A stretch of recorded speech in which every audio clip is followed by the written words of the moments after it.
بسم اللہ الرحمن الرحیم۔ بسم اللہ الرحمن الرحیم۔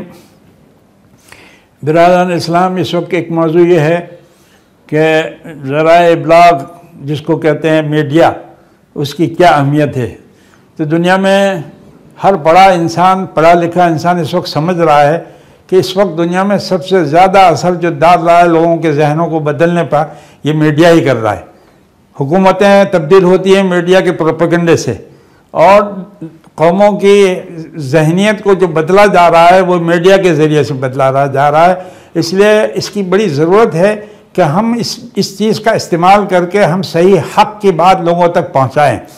رسول اللہ صلی اللہ علیہ وسلم کے زمانے میں یہ چیزیں نہیں تھی، لیکن اس وقت میں ذرائع ابلاغ دوسرے تھے۔ مثلا اشعار پڑھے جاتے تھے، شعراء، عرب کے شعراء کسی قبیلے کی تعریف کرتے تھے تو پورے عرب میں وہ پھیل جاتی تھی، کسی کی برائی بیان کرتے تھے تو پورے عرب میں اس کی برائی پھیل جاتی تھی۔ مشرکین مکہ نے اپنے بعض شعراء کو لگایا کہ آپ صلی اللہ علیہ وسلم کی برائی بیان کریں، اسلام کے خلاف اشعار کہیں۔ تو جب یہ بات آپ تک پہنچی تو آپ نے فرمایا کہ بھائی کوئی ہے ایسا کہ اس کا دفاع اور ڈیفینس کرے؟ تو حضرت حسان بن ثابت رضی اللہ تعالیٰ عنہ جو ہے، انہوں نے کہا رسول اللہ میں ان کا جواب دوں گا۔ تو یہ ایک میڈیا کا جواب تھا۔ وہ ذرائع ابلاغ اس زمانے میں اشعار تھے، ذرائع ابلاغ اس زمانے میں شعر گوئی تھی، تو آپ نے اس کا جواب دیا۔ اور یہاں تک ہوا کہ جناب رسول اللہ صلی اللہ علیہ وسلم نے حضرت حسان کے لیے مسجد میں ممبر لگایا، اور حضرت حسان نے اتنی خوبصورتی کے ساتھ آپ صلی اللہ علیہ وسلم کی مدح کی کہ آج بھی ان کے اشعار جب ہم پڑھتے ہیں تو ہم اشش کرتے ہیں کہ کتنی بہتر ہو۔ ایسا جواب دیا ہے قریشیوں کے کہ ان کا منہ بند کر دیا۔ تو یہ شروع سے ایک بات چلی آ رہی ہے کہ جو حالات چل رہے ہیں ہمیں اس کا مقابلہ اسی انداز سے کرنا پڑتا ہے۔ حضرت مولانا سید ابوالحسن علی میاں ندوی رحمۃ اللہ علیہ نے ایک مجلس میں یوں فرمایا کہ بھائی جس فوجی کو یہ معلوم نہ ہو کہ حملہ کس جہت سے ہو رہا ہے اور کن ہتھیاروں سے ہو رہا ہے تو وہ کیسے ڈیفینس کرے گا؟ ہمیں اپنے زمانے میں یہ بات سوچنی چاہیے کہ ہمارے اوپر فکری حملے جو ہو رہے ہیں، جس کو عربی میں الغزو الفکری کہتے ہیں، فکری طور پر ہمارے ذہنوں کو، ہمارے نوجوان کے ذہنوں کو بدلا جا رہا ہے، وہ میڈیا کے ذریعے سے، وہ ٹیلی ویژن کے ذریعے سے، وہ ریڈیو کے ذریعے سے، یہ اخبارات اور صحافت کے ذریعے سے۔ تو یہ ایسے ہتھیار اس زمانے میں ہے کہ اس سے مفر نہیں ہے۔ اگر ہم اس کو استعمال نہیں کریں گے تو ہم نے دیکھا کہ بعض ایسی تنظیمیں جس کے ساتھ ہم اتفاق نہیں کر سکتے، مثلا قادیانی حضرات ہیں، ہم ان کو سمجھتے ہیں کہ یہ رسول اللہ صلی اللہ علیہ وسلم کی نبوت کے خلاف بغاوت ہے۔ انہوں نے پوری دنیا میں کئی چینلیں اپنی لگا رکھی ہیں، اور پوری دنیا میں وہ اسلام کو پیش کر رہے ہیں، اور لوگ سمجھتے ہیں کہ اسلام یہ ہے جو یہ لوگ پیش کر رہے ہیں۔ تو کیا اس کے لیے ضروری نہیں ہے کہ ہم ایسا سلسلہ شروع کریں کہ جس میں صحیح بات پیش کریں؟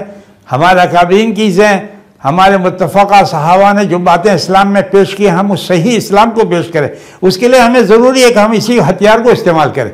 مجھے معلوم ہے کہ ہمارے علماء میں اختلاف رائے ہے کہ ٹیلی ویژن کو استعمال ہم کر سکتے ہیں، ٹیلی ویژن پر آنا چاہے کسی مولوی کو یا نہیں، لیکن میرے دوستو اگر دنیا کا حالات کا ہم جائزہ لیں، اگر ہم نے دنیا کا سفر کیا ہو، اگر ہم یوروپ گئے، امریکہ گئے، تو ہمیں دل سے یقین ہو جائے گا کہ اس کے علاوہ اب ہمارے پاس چارہ کار نہیں ہے۔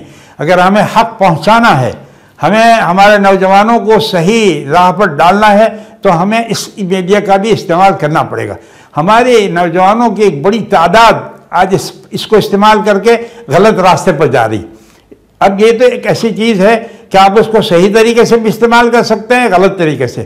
مثال کے طور پر کہا جاتا ہے کہ بھئی چھری ہے، چھری ہمارے گھر میں ہے، ہم اس چھری سے پھل بھی کاٹتے ہیں، ہم اپنی سبزی بھی کاٹتے ہیں، ہم اپنے ضروری کام لیتے ہیں، تو یہ ضروری چیز ہے، وہ گھر میں ہونی چاہیے۔ لیکن اسی چھری کو لے کر کوئی کسی کے گلے پر بھی پھراتا ہے، کسی کو زخمی کرتا ہے۔ اگر وہ زخمی کرتا ہے تو ہم ایسا نہیں کہہ سکتے کہ چھری آپ اپنے گھر میں نہ رکھیں، اس لیے کہ اس سے لوگوں کو زخمی کر دیا جاتا ہے۔ ارے بھائی اس نے غلط استعمال کیا، لیکن اگر اس کا صحیح استعمال آپ کریں گے تو فائدہ مند ہے۔ آپ کیسے کاٹیں گے پھلوں کو اگر آپ کے پاس؟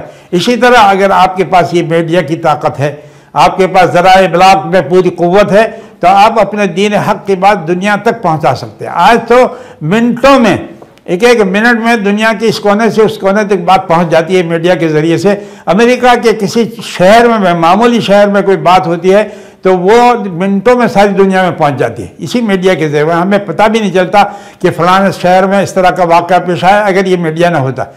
پہلے زمانے میں دنوں کے بعد خبر آتی تھی اور وہ اب منٹوں میں آنے لگی. بعض مرتبہ ایسا ہوتا ہے کہ ہم اپنے ملک میں جس خبر کو صبح پڑھتے ہیں وہ کینیڈا اور امریکہ میں رات کو لوگ دیکھ لیتے ہیں. شعر جو ہے اس کو پسند نہیں کیا گیا. اس کے بارے میں عربی میں کہا گیا کہ حسن و حسن و قبیح و قبیح، اس میں سے جو اچھے ہیں وہ اچھے ہیں، جو برے ہیں برے. لیکن میں نے جیسا بھی عرض کیا، حضرت حسان نے دفاع کیا اسلام کا. حضرت حسان بن ثابت رضی اللہ تعالیٰ نے رسول اللہ صلی اللہ علیہ وسلم کی مدح بیان کر کے جواب دیا مشرکین کو، تو اللہ کے رسول صلی اللہ علیہ وسلم بہت خوش ہوئے. آپ نے ان کے لیے دعائیں کی، اس لیے کہ انہوں نے شعر کو اچھے کام میں استعمال کیا. ہم بھی اس کو اگر غلط کام میں استعمال کریں گے، اس کو فحش پھیلانے میں استعمال کریں گے، اس کے اندر غلط تصویریں ڈالیں گے، اس میں اپنی کوئی بڑائی بیان کرنے کے لیے ہم ٹیلی ویژن پر جائیں گے، تو یہ چیز اللہ تعالیٰ کو پسند نہیں ہوگی. لیکن اگر ہماری نیتوں میں فطور نہیں ہے، ہم صحیح نیت کے ساتھ دین کو پہنچانا چاہتے ہیں، تو میری رائے یہ ہے کہ اس کا استعمال ہم لوگوں کو کرنا چاہیے. وآخر دعوانا